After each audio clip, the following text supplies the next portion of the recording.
President Trump out of sight, staying behind closed doors inside the White House today, but we know what's on his mind. Breaking news tonight. A source is telling CNN that the president has expressed concern that he could be impeached when the Democrats take control of the House in January. Okay? And also tonight, 44 former U.S. senators writing an op-ed in the Washington Post. Here it is. They are warning that the country is entering, there's an op-ed, entering what they call a dangerous period, and calling on current senators to zealously guard our democracy. They say they feel an obligation to speak up about serious challenges to the rule of law, to the Constitution, our governing institutions, and our national security. When have you heard of anything like that? This is at the same time as prosecutors for the first time implicate President Trump, implicate him in possible criminal activity, accusing him as a candidate for office of directing his former personal lawyer and fixer, Michael Cohen, to pay hush money to buy the silence of two women who claimed to have had affairs with Trump. Prosecutors writing in the Cohen document this, as Cohen himself has now admitted with respect to both payments, he acted in coordination with and at the direction of individual one. You know who prosecutors say is individual one? They identify him as Donald Trump. The president lashing out at the accusations this morning in a tweet, misspelling, by the way, the word smoking, and here's what he writes. He says, Democrats can't find a smoking gun tying the Trump campaign to Russia after James Comey's testimony. No smoking gun, no collusion. That's because there was no collusion.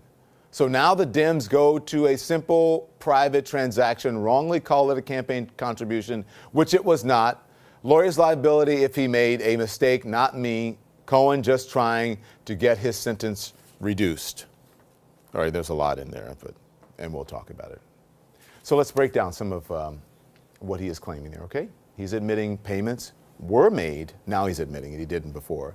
But he is admitting payments were made to Stormy Daniels and Karen McDougal, but he is dismissing them as simple private transactions. There's always an excuse for why he lied. But he can't keep his story straight. So remember when he lied about the payments when questioned by reporters on Air Force One? This was back in the spring. Let me remind you. Here it is.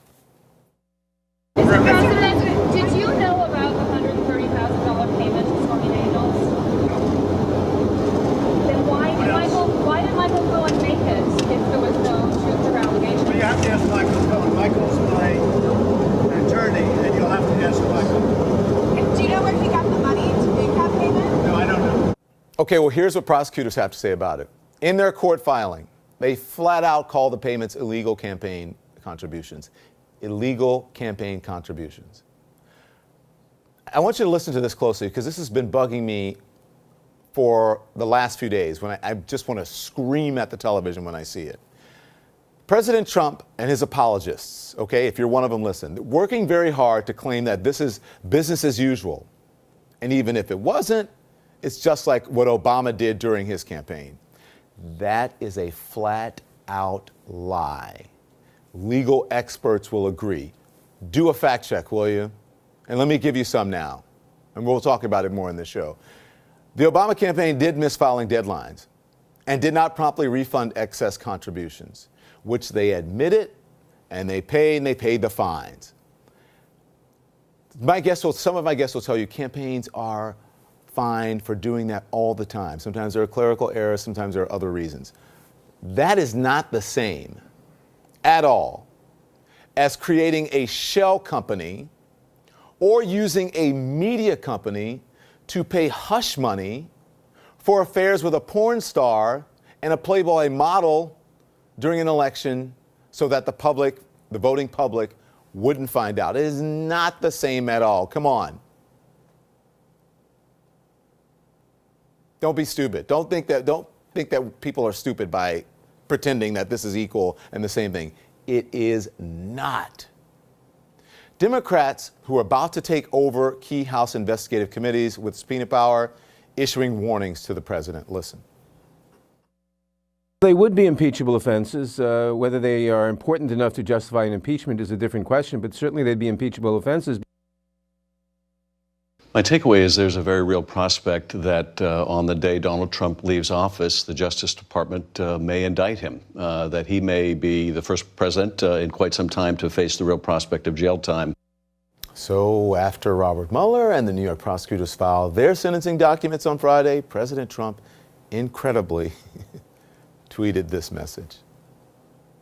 Totally clears the president. Thank you.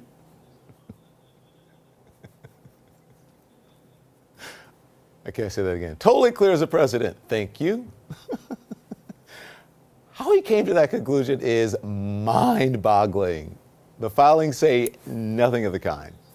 And Mueller points out that Michael Cohen was working on the Trump Tower Moscow project well into June of 2016 and keeping Trump in the loop about it, when Trump basically had the GOP nomination in hand and the Russians were interfering in the election. But as usual, President Trump's deflecting, saying this at the White House on Saturday. On the Mueller situation, we're very happy with what we are reading because there was no collusion whatsoever. There never has been. The last thing I want is help from Russia on a campaign. That is an interesting statement, especially in light of reporting that now shows at least 16 associates Donald Trump had contacts with Russians during the 2016 campaign and the transition period following Trump's election victory. And remember, Russia, go on you if you know the emails, send them out. Didn't need Russia's help, though. The walls are closing in, and we can expect Trump's tweets to get even angrier and more unhinged.